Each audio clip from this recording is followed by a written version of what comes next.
Hello friends, आप सब कैसे? चलो अच्छे होंगे।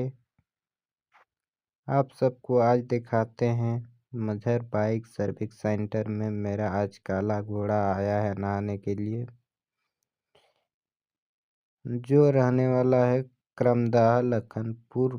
मजहर बाइक सर्विस सेंटर जो है भारी मात्रा से मेला लगता है। 15 जनवरी से स्टार्ट होता है।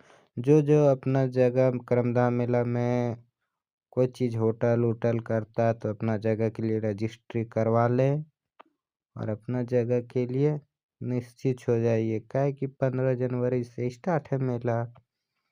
और आप सबको ऐसी वीडियो में देखने के लिए लाइक करें, सब्सक्राइब भी करें और मेला का आनंद लीजिएगा 15 जनवरी का बाद।